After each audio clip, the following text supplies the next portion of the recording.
Good evening and welcome to Loose Links. We are Series 5 and we are back. Join us as we are a panel of 3 this evening because of internet issues. There's always something going on in this show. All that on tonight's show.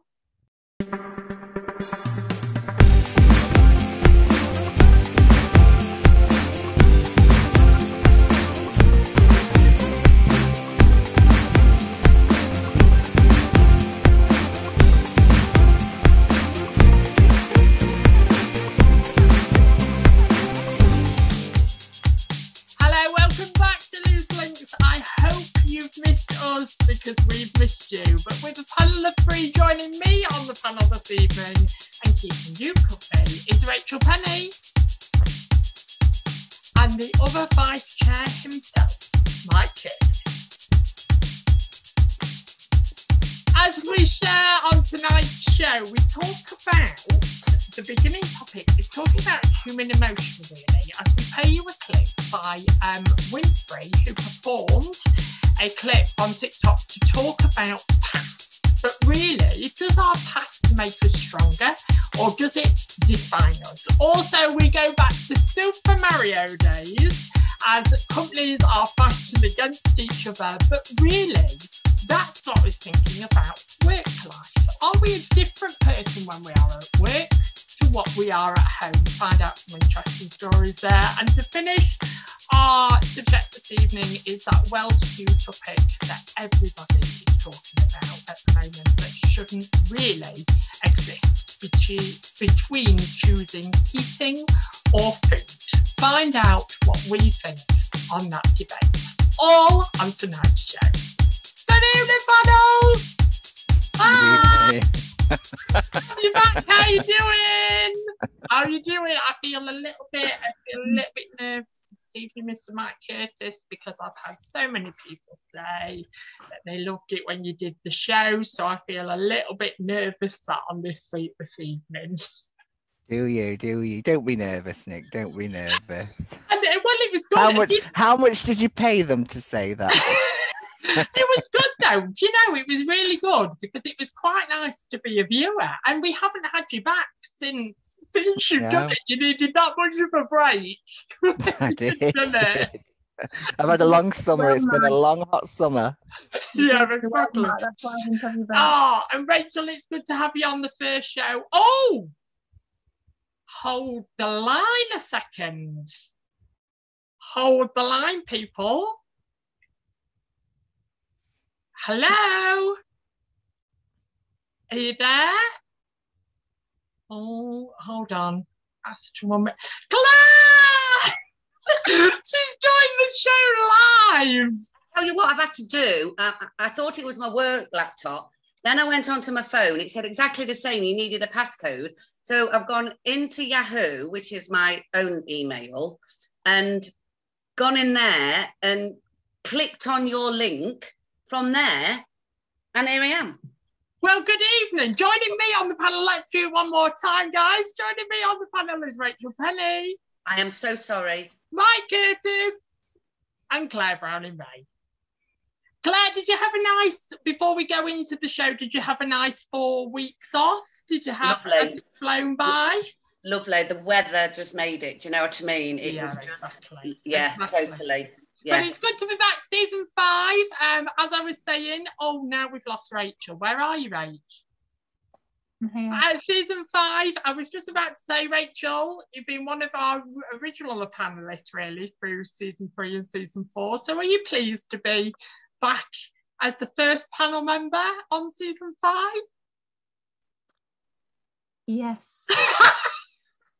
Yes, I am. It gives me something to do of an evening, doesn't it, on a Monday? Exactly. I need to get you entertained. So our first topic this evening, I'm going to share a slight video with you. We're going to talk about human emotions. So we've talked about anger before, but actually we're going to look at a different direction of human emotion tonight. So I came across this TikTok video that's done by Oprah Winfrey that talks about her past, but actually, does our past define us? So let's just share. It's a very, very short video, but let's just share what Oprah said. So this is what she said.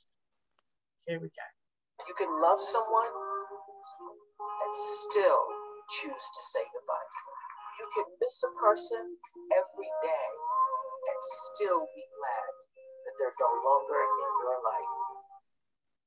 So that got me thinking about our past and about how it defines us today. So let's go over to our first question, which is, do you believe the past is something we can move on from? Or do you think sometimes in life we can actually get stuck in a period in our lives and not really move on from it? And it takes us longer to move on from a situation that's happened. What do we think?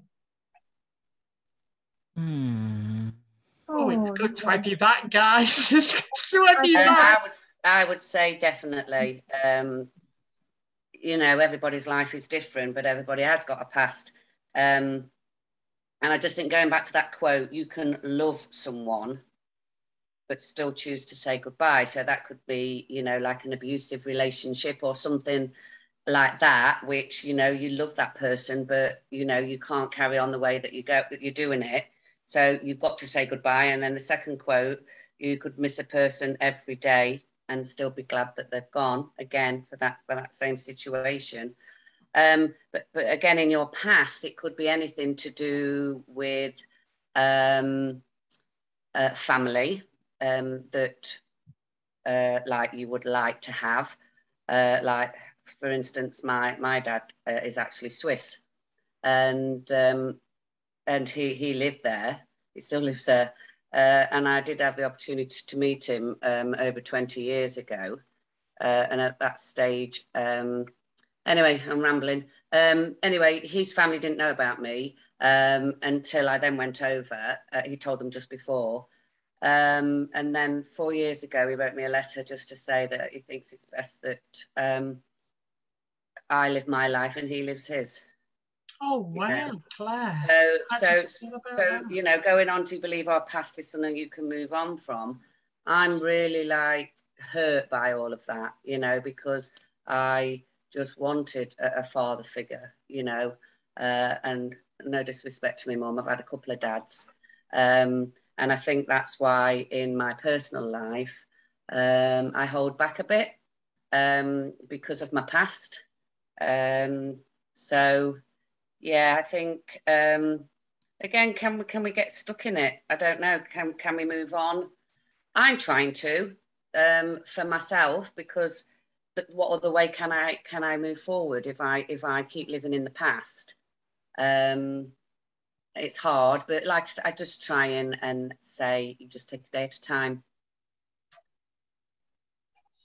Do you think though, Mike? Do you think, because I live by the saying, and it's own personal experience in it, but I live by the saying that actually you've got to live with one foot in the past and one foot in the future, because actually your past, even though sometimes we want to forget those terrible times, it makes us unique.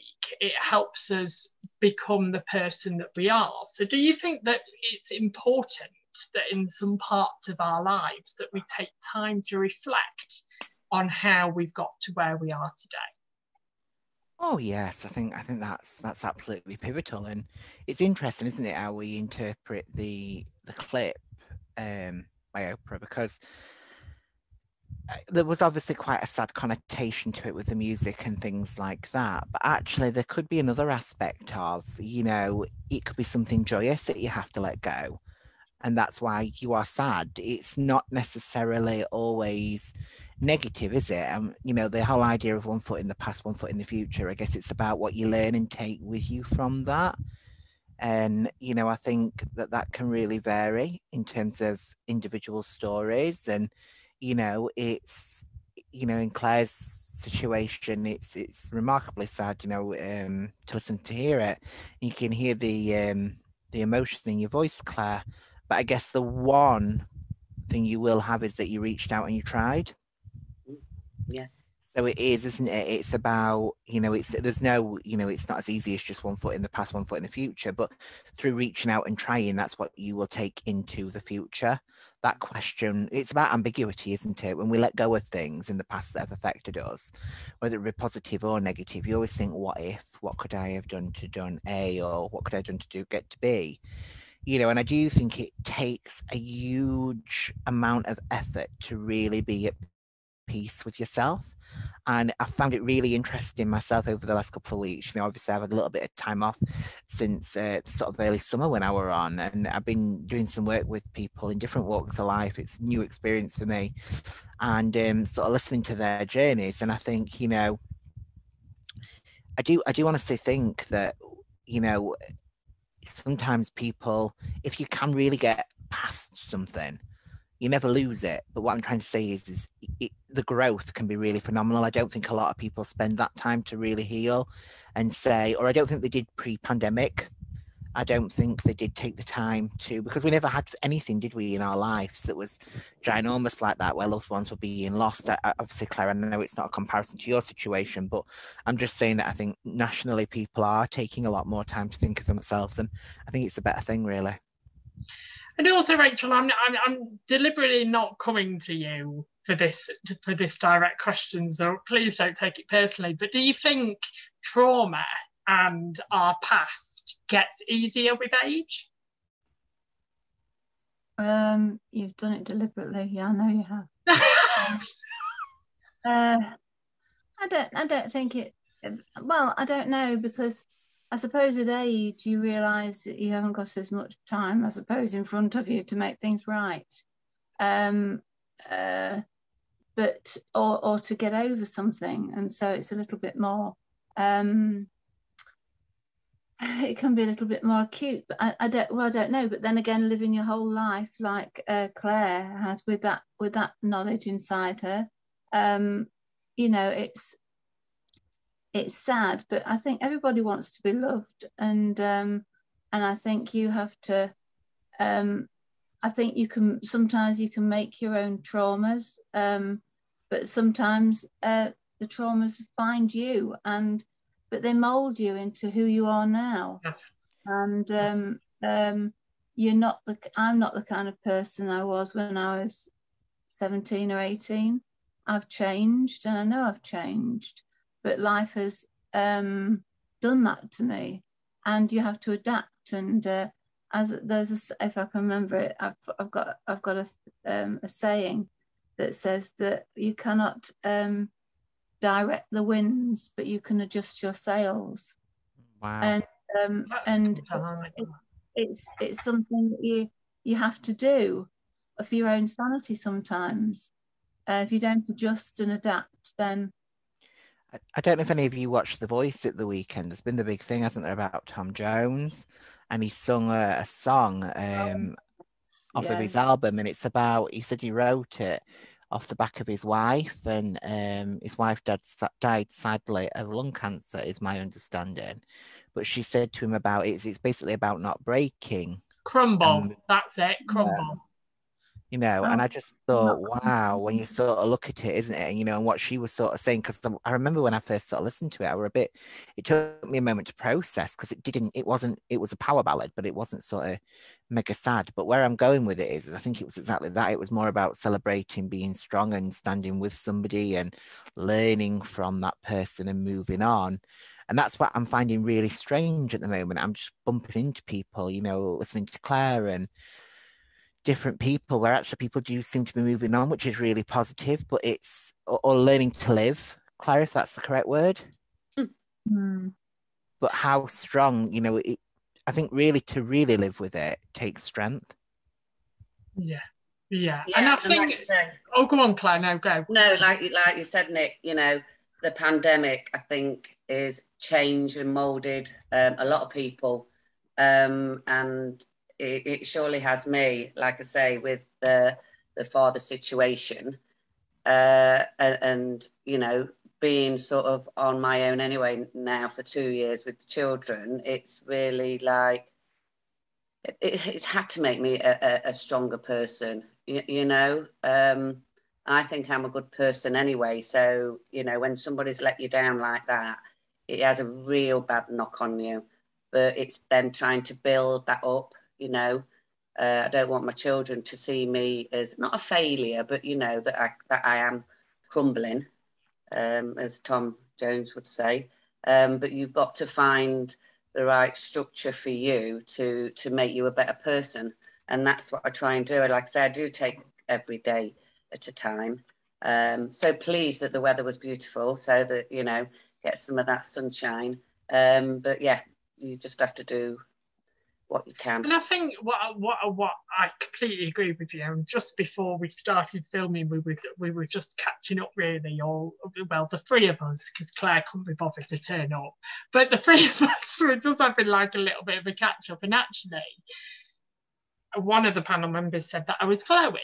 And I said, well, actually, the 4 weeks has been quite nice to have off, to like just step back for a minute. I don't ever want the journey to end, but just to step back and to have that breather. And it was really nice in August. There was a few of us that had met for the very first time via Luce. And unfortunately, I still haven't met you, Mike Curtis. You came down with an illness and we couldn't see you. But Claire, I met you for the very first time. We've been like 3 years running, and I met Claire for the very, very first time, and it's emotional. And I was talking about that actually, at the end of the day, it's really important to have that self-love and self-care, because a lot of people think that's selfish, that when you go home and you just, like, for me, it's after a really busy day, I'm quite feminine, I will admit to it, but after a really busy day, I quite like candles, I quite like music, mindless TV, just to switch off your brain. But I do want to ask all three of you, actually, because a lot of people say this. So when you go through counselling, and when you go for it, because I went through it, I'm not just saying people out there, I'm saying I've personally gone through it in my 20s, and I said it quite a lot in my 20s. But actually, do we push away fault sometimes? So when we've gone down a dark path, or we've suffered, or in some sort of way we've damaged ourselves, do we push away fault of that famous saying, well, actually, it's not my fault, it's their fault because they did this to me? And actually, do we need to start claiming, do we need to start breaking that mold almost? Do we need to start more looking inwards when we think about healing and past and stuff like that? Because I remember once somebody saying to me, which, Claire, it was really interesting, your story, because I've said my story many times about the abusive relationship. And actually, it took me a long time to get over him, a very, very long time, 5-6 years of completely getting over him. And I remember saying to my friend, but it makes me feel like my best friend, it makes me feel like this, it makes me feel like that, it makes me feel the other. My best friend said to me, but he's not there doing it anymore, Nick. You're doing it. You're doing it to yourself. You're allowing to feel like that. You're allowing him still to make you feel tiny. So when we do reflect on past, and when we maybe fall out with friends or don't have an argument, do we tend to push blame straight away instead of looking inwards a little bit more? On different situations, I suppose. So I'm just going back to mine. For me, and I suppose for a few people, it's like, why? You know, you want to know a reason why a situation has happened, you know, but I don't blame anyone really, because I don't know really why the situation happened, you know. So a lot of people, again, do blame other people because, you know, it's not their fault, because it's their fault. So, yeah, like I say, for me personally, it's... I don't push it onto somebody else. Do you know, somebody once said to me, and I've never forgot it, every time you point a finger at somebody, every time you point a finger, there's 3 fingers pointing back at you. And I don't think I've ever forgot that. I've ever, like, there's always something that you need to reflect on yourself. What about you, Mike? Have you ever come across that? Have you ever come across that people are stuck in their own trauma, and it's very hard to push somebody out of it to see a different direction? Yes. I mean, my question would be to you all, have you ever considered what do you do when you've been hurt so bad that you stop feeling altogether? You know, when we look at pain that people go through, you know, I do honestly believe that sometimes that passing of the book or the pointing of the finger is about that they just cannot cope in that moment in terms of reflection.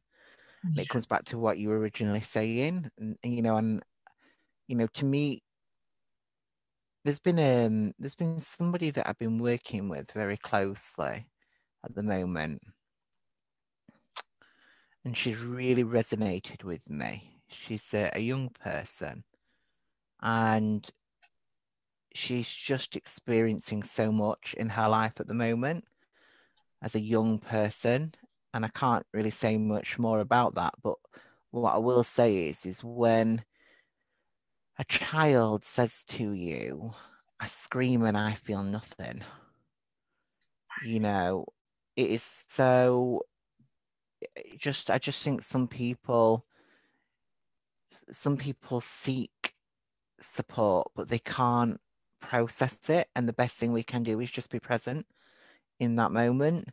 And there are probably a handful of people that I've come across in my working career and personally that's ever really felt that, or I've seen that in people. So I don't believe it's always as easy as passing the blame. I think sometimes people do that as a coping mechanism, and it's about understanding that, and I got to do some work with a young advisor really, who just sort of gave me some advice about, exactly that saying, when you've been hurt so bad and you stop hurting, what do you do?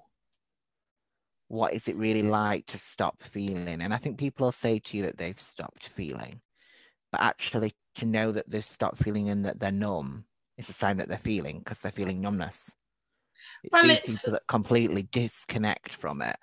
It's horrible, isn't it? Because when you've been, I can only talk for myself, but when you've been personally through horrific trauma, and I would say horrific trauma, and I'm celebrating this year, and I'm happy to share it actually, I'm celebrating this year 3 years not in hospital, 3 years not in a mental health ward at all. And I'm not saying to anybody, don't ever go onto a ward, don't ever, if you need it, you need it. Believe me, I've never fully shut the door on it. But actually, when you come out the other end of it, and I do feel like my best friend has said to me, and there's so many other friends that have said to me, it's like you're a different person, Nick.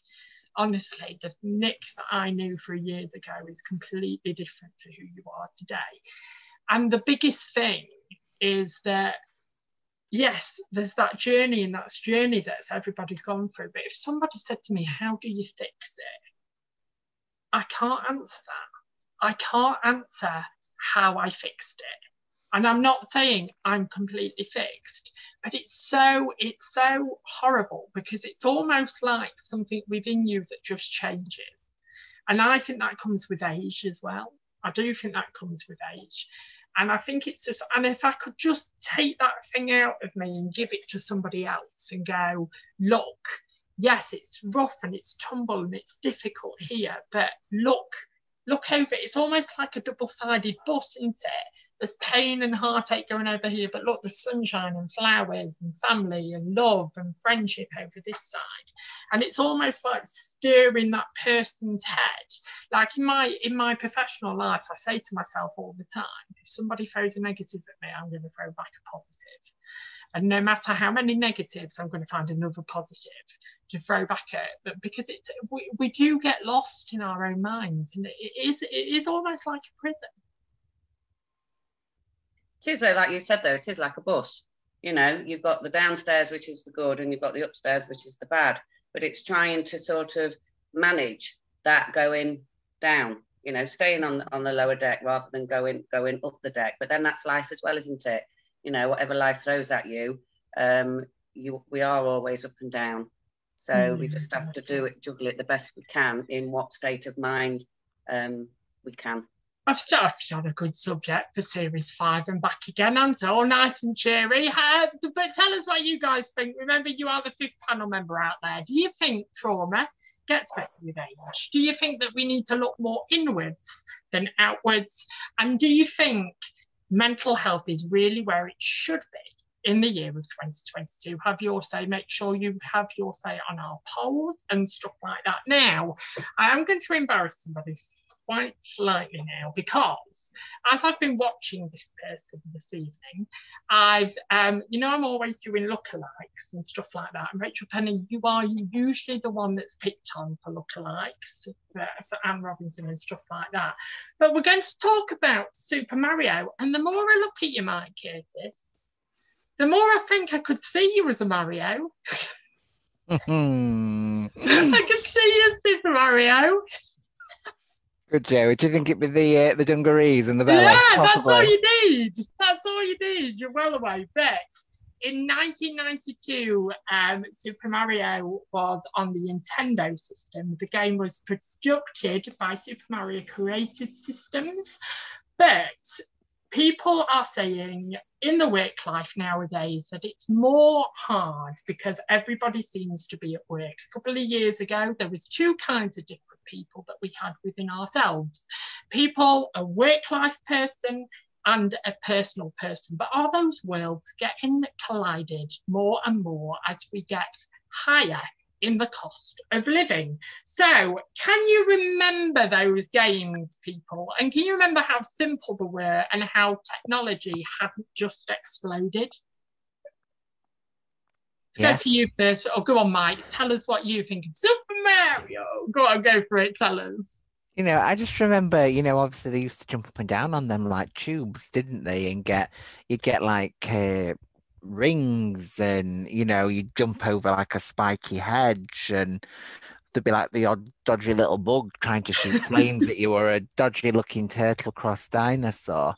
And I do think it's yeah, I know what you mean. It was very simplistic, but it used to entertain you for hours, didn't it, really? Yeah. Can you remember those sort of games, Rachel? Was your kids into those sort of games when they were younger, Super Mario and all of that jazz? Yeah, probably Adam was, but Julia wasn't. And the only games I can remember were Pac-Man and that kind of thing. Blimey, we're going back a couple of years there. But I've never been coordinated. When I went round to Chrissy's house, what was that? How old was this child? 2 years old? 4 years old? I don't know. Kept whipping me. I was on the. My reactions were like a sloth. But no, it panics me. See something chasing me, that's it. I abandon ship and down tools. But no, I can't remember really. I've never been game orientated. Do you think that we've just talked about past, haven't we? Do you think it's important that children still learn the etiquette of like a board game and winning and losing and stuff like that? Do you think it's still important that they have all their technology now, all their laptops and iPads and Xboxes and PlayStations and all of that? But do you think it's still important that you sit around and play an occasional board game? Definitely. Yeah. Definitely. I mean, today's youth on these games, you don't see anybody. I'm just going by my son, who is literally in his room on this thing, and this is his hands. And like, I know I'm older, of course I am. But are you? No, I meant as in a lot older. So when I went to play those games, it was in what was called a video arcade. We had one in Newark. You used to go in and put your 10p in, and it was a joystick or something like that. And that was it, literally. You go forward, side, might have a button, like Rachel said, Pac-Man. And I don't like things chasing me because you'd be good like that. But I would go there with my friends, but nowadays technology with those type of things like Xboxes and PlayStations and Nintendos and things, they are all to do on your own, and you're in your own bubble. You don't see anybody unless you've got a camera there, and to your mate. They don't do it with family anymore. It's like an online community now, isn't it? And that's it. So they have that, not competitiveness, As in, if say like the game Fortnite, you're doing whatever and you win or you lose. But, like a family game, all those family games of old, Frustration and Monopoly and all those, which are still around today. They update them. But like you say, it is a competitive game, but you've got to get the children used to winning and losing, Yeah. So that's why for me at a younger age, not me personally at work, it's all about sharing to start with, so that when they come onto these games, yes, you've won, you've lost. But again, I think that's in the parent as well, because of course a lot of parents are into sport, so therefore, football and things like that. So they all want to win, but they've got to get used to the emotions of winning and losing, because we can't always be at the top. But do you think we can be... We used to moan like mad that Monopoly used to take forever and ever and ever. But now these games they go on for weeks, and months to get to the next level, and then you go in and buy another one. But I think it's quite incredible, really. But I don't think it's a good thing. It might just improve your dexterity a little bit with and your typing skills, but I don't think it does anything else. Do you think you're good at technology, Rachel? I'm not. Why do you ask? I'll just show you. I'm not going to push through my pain in future. Nick, I just want to show you this picture. 45 minutes later, we're still looking through the phone for the picture. Rachel, why do you put up with him? He's basically a bully, isn't he? He is, yes. I on the first subject, I was going to bring him up. But do you think you can be a bad adult as well? So a bad adult, what I mean is a bad loser as an adult. Do you think you can be a bad loser as an adult? So we're teaching children actually the equals between win and lose. But when we're in our own personal lives and we decide to play a board game with family, are we bad losers? Do we not say what we actually preach? Go on, Mike Curtis. Are you a good winner and a good loser? Of course. Of course. I don't know why you asked me that question. Of course I am. You've never had a flid. You've never stormed off in a family board game. You've never walked off. You've survived every board game you've played. No, because I'm a well-rounded individual. No. But my question I do have, Nick, is and my colleagues have as well, is what about you? What do you think makes a bad adult? Because I feel we could have maybe seen a little bit of that a second ago with your bullying towards Rachel. But I don't want to sway onto a different topic tonight. Well, the thing is, the bullying seems from both directions. I do reassure you that. Unfortunately, though, Rachel never does it on camera. She just That's a really bad adult. I only asked you to get out of a moving vehicle twice. She literally asked me to get out of a moving vehicle. We danced, oh my word, Mike, if you were there on the night of my birthday, unfortunately you couldn't make that either. Me, Claire, Rachel and Sam were all singing in the car. I've got video evidence of it, but it is not going on the Loose Link stage. I'm telling you that for certain, only because of my embarrassment, not anybody else's. If it was anybody else, I would have done it. Do you think, though, when we think about when we grow into adults and stuff like that, do you think, because they talked about being a different person then, they talked about, well, especially in gaming, innit? You're a very different person at work to what you are at home. But do you think that's true of ourselves as well?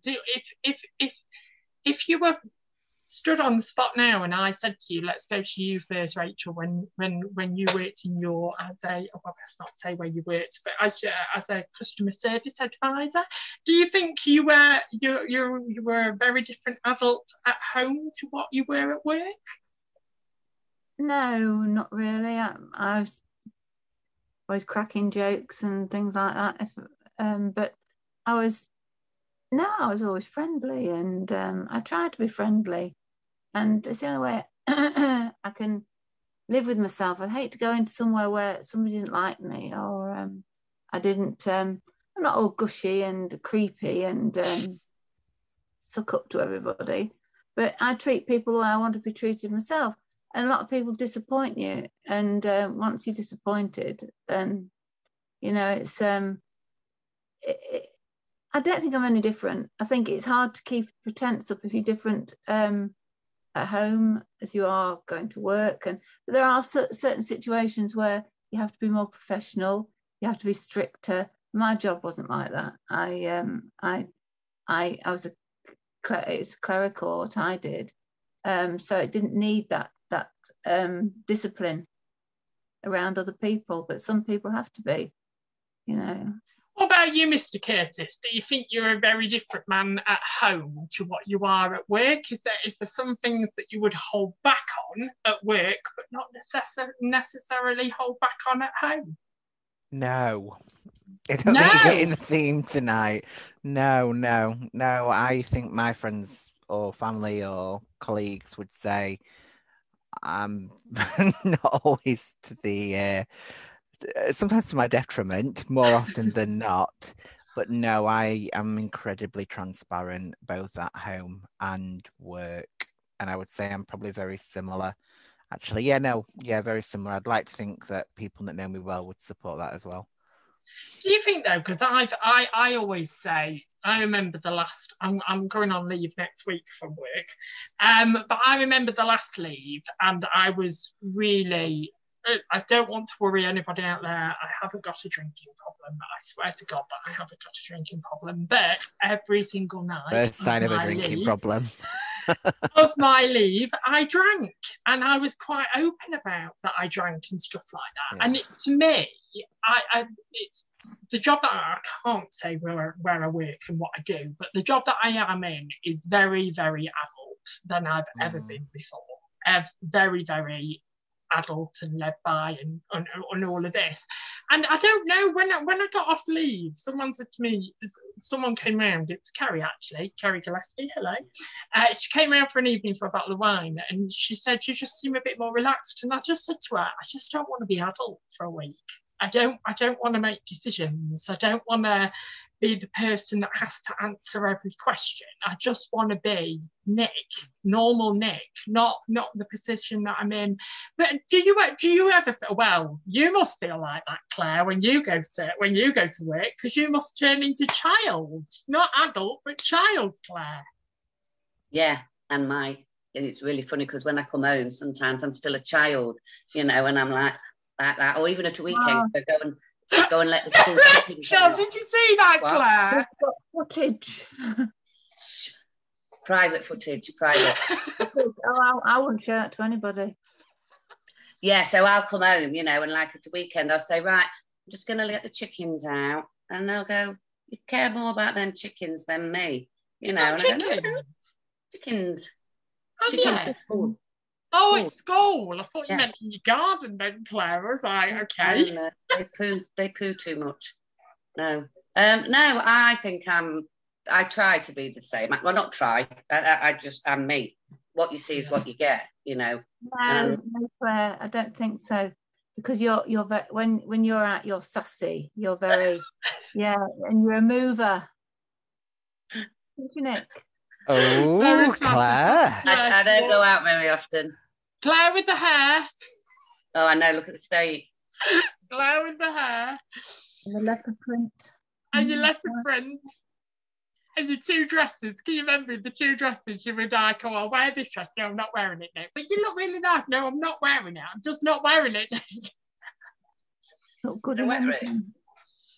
So it was good. But tell us what you guys think. Do you think we are a very, very different person when it comes to work and home life? I know I am.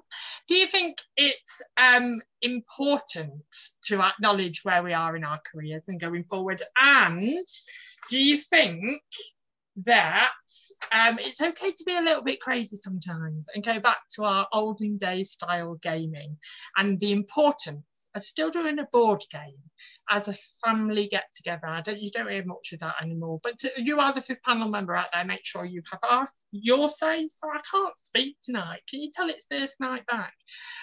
You can contact us in very many different ways. We have a Facebook group page, TikTok, Twitter, Gmail. And that's it. At looselinks.co.uk. Check out our website. It is still being built. So I'm going to tackle that taboo subject now, ladies and gentlemen, and everybody in between, that we've talked about for the last couple of months, really. So an organisation based in Lincoln has set up a hygiene bank for struggling families in response to the increasing cost of living.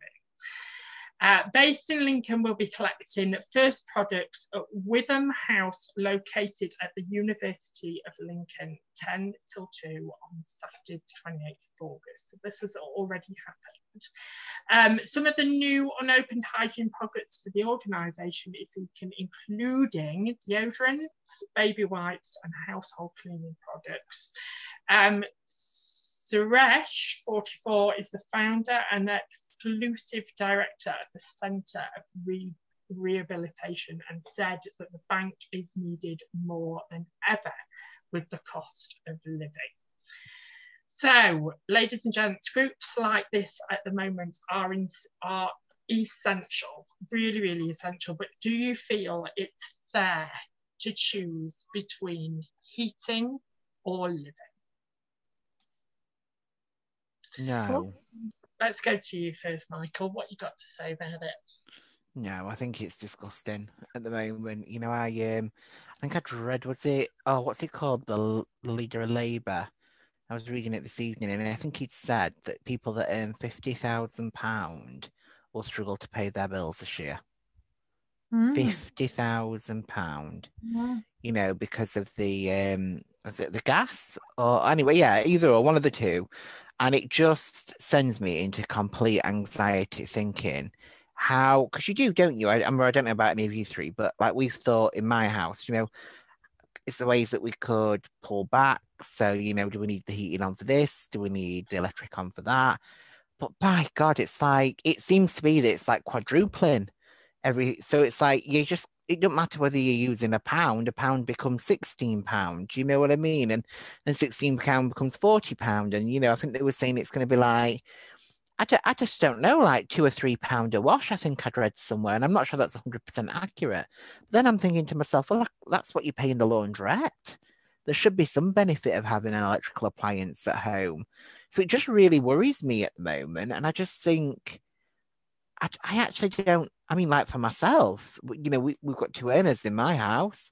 And I have to be honest, actually, today I was saying, how are we going to do this if it gets like that? And I just think, I try to think about other people, you know, and I don't know what anyone else on panel thinks, but, you know, how on earth, like, you know, would single families and, you know, I mean, people with pensions, and I just don't know how they do it. I really don't. And I actually don't know what the answer is, because from what I understand, it is to do with the fact that we don't manufacture our own resources anymore.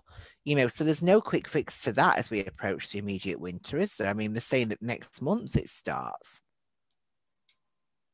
Well, it doesn't bode well, does it? The fact of coming out of Brexit, you know, of coming out of Europe, if we can't fend for ourselves and manufacture for ourselves, you know, it's ridiculous. We did it one time. We should be able to do it again. But you know, I look around my room and think to myself, God, I have to burn that, and I'll put that on the fire.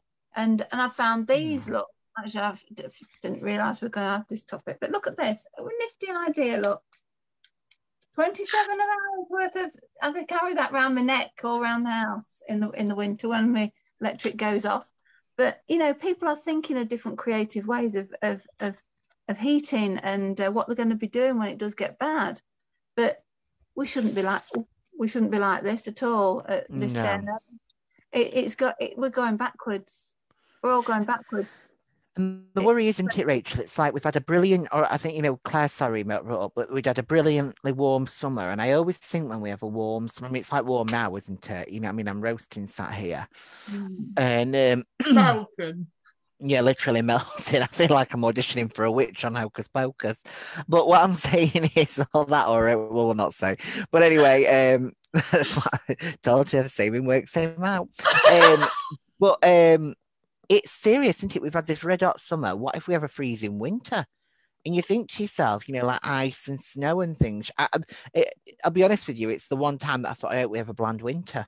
And I know everybody will then say, oh, he's going on about global warming and we should be doing stuff. But there is a part of me thinks, you know, when we've had really bad winters, when it's snow and stuff, I never worried about putting my heating on before. No. It's just scary. I mean, I've pre-warned my children already. You know, I've got all your jumpers ready. I've got your bean bags and lots of blankets, because, you know, the trouble is as well with children, they're in their rooms, you know, they're just stuck in the room, so they're not moving. So therefore, you know, if you just get up and move about, you know, yourself, that you can get warm. But I'm just like now, usually in here in my room, I'll have probably 3 lights on. You know, now I've just got one just hanging over the laptop. You know, and I think you've got to have a mindset to think, you know, turn it off, which my youngest doesn't. You know, she'll come down and it's just like Blackpool Illuminations. But like you say, it hasn't really hit us yet, and like most, I'm really scared about it. You know, going back to that question, heating or food, you know, it's not just the heating or food. You know, it's you know, like the sanitary products and the wet wipes and the things to keep you clean. You know, it's like, you know, do I keep clean? Do I eat? Or do I keep warm? You know, I've got to choose. But what's absolutely driving me crazy is I just think, when are we going to get a break? Because it's been COVID, it's been the cost of living, it's been Brexit, it's been, well, monkeypox, it's just everything seems to be. It's fear, Nick. It's fear. It's like the country is just full of fear, and that there's, and every element of your life, every part of your life has got some sort of fear factor, and it's an awful position to be in. You know, and we're saying about global warming, but I can remember back when I was younger that the hedges were level with each hedge spanned across the road with snow, and we had plenty of snow, not just a little bit of slushy stuff for half a morning. And we had brilliant summers. I used to break up in July, and all August was be wall-to-wall summer on the beach. But so it's not that much different. But you know, the whole world is in this. The whole world is in this, and I don't think there's going to be any let up soon. But you know, well, I'm coming around to yours. I've decided I'm coming around to yours this winter. I'm coming around to yours to eat what you've had off me for last Christmas. So I think I actually have found my way out. What about people working from home, though? I mean, you know, it's been all well and good, hasn't it, working from home? But now, could you imagine paying your electric and your heating and, you know, to power multiple laptops? And it sounds daft, but, you know, you have your laptops on and then someone has a radio playing and then you bung a load of washing in and you know, and I know people are thinking, oh, you may be working from home, but people do. Let's keep it real. Do you know what I mean? They do bits and bobs because it's their home. But everything goes up though, doesn't it? It's like a vicious circle. Every single thing goes up. Petrol. I've got family in a haulage company. I've got about, I don't know, 12, 16 trucks, big trucks, and they carry the little things that plastic pellets that make milk bottles. So you see, their DERV, I think for a week was something like £1,000 bill. Now it's £2,000 per truck. How can you sustain that? How can you do it? But then their prices have to go up. Then milk goes up because the milk bottles cost more. Every single thing goes up, and up. And it's perpetual. It's never going to end. But do you think when we're in crisis like this, or I remember COVID really, and this is a bit of a controversial thing to say, because some people will sit out there and say, well, actually, those people have earned to get to those positions and worked very hard and stuff like that. But I remember in COVID that all the time, it was said and it was thrown in our faces that we're all in this together. We're all in this together. We're all supporting each other. Do you think when it comes to high paid people, so I'm talking about government here, government are saying that they're supporting us and stuff like that. Do you think because of the crisis of living and because deduction in wages should be £40, should be considered for these high profile people, that even footballers, if we're all in this together, and we're going to support each other, yes, the cost of living's going up, but these people that are sat on their high seats making decisions, actually, let's not give them their extra bonuses this year. Let's not do that. Let's put back into society again. Do you think that should be something considered? Oh God, that's silence. Yeah, I couldn't understand where furlough money came from. You know, when COVID was prevalent, more so when it first came out, everyone was given furlough money, and I couldn't think, how could we afford that? Now we can't afford to squat now. There's always you always have to pay. Nothing is ever as good as it looks. Too good to be true.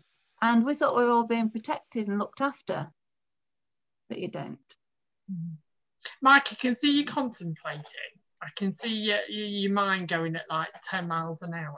Is it? What do you think about maybe the added bonuses for other people just not being given this year?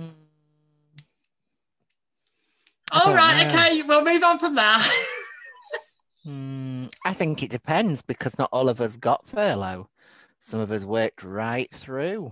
Yeah. Some of us... And actually, should there be a bonus for people that did work right through?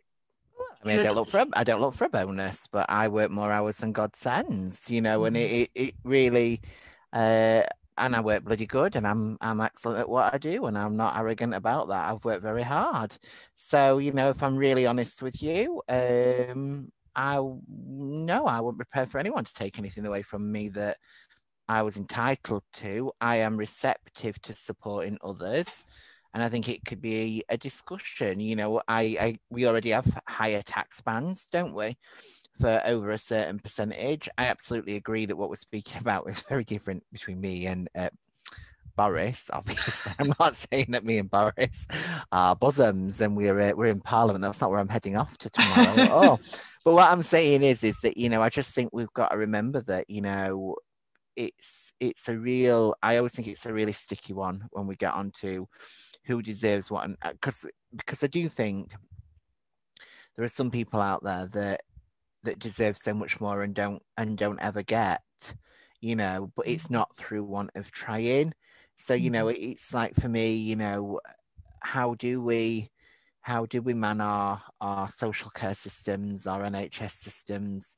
How do we support our teachers and support staff in schools? You know, when we're looking at things like, you know, debating over who gets a free school dinner, you know, and I'm like, let's keep it real, because we've got rickets, you know, we've got children with rickets again in our inner cities. You know, it's, you know, we've got refugees galore coming from different areas, and absolutely understand, you know, really I can't empathize because I've not lived their experience, but I absolutely understand that they want to get away from what they've experienced in Ukraine, etc., and some not through choice. So how do we support them?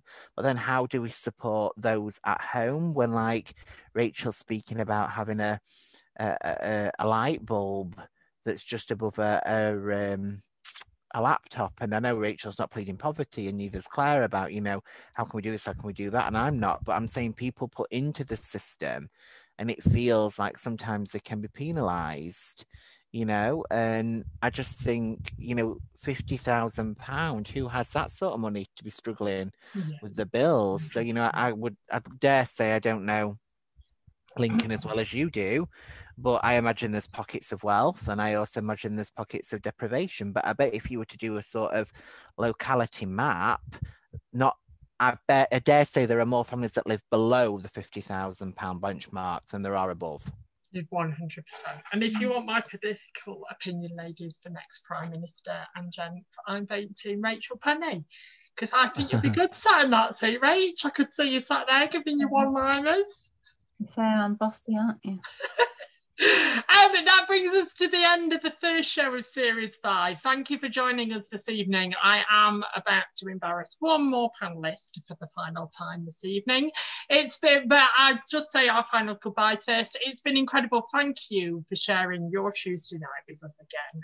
But there was a milestone hit in August of this year, and unfortunately, it slipped through the net just before we finished Series 4. Claire Browning-May, you're another year older now, aren't you? Another year older. Did you have a nice birthday? Yes, thank you. Did you do very much? Yeah, I tell you something, you're looking fantastic for 56. I've got to say, you're doing really, really well. But can you thank my panel for this evening? Joining me for the first time after 4 weeks, it's good to have you back. Joining me, Nicholas James, was Mike Curtis, Claire Browning-May, and Rachel Penny. Join us same time next week, and make sure you don't miss out. Please join in on our polls, because you never know, your comment could get read out. Join us next week, same time, same place, Tuesday night, 9 o'clock, for a little bit more of Loose. But for now, you guys out there, stay loose, and we'll see you very soon. Take care. Bye-bye. Bye.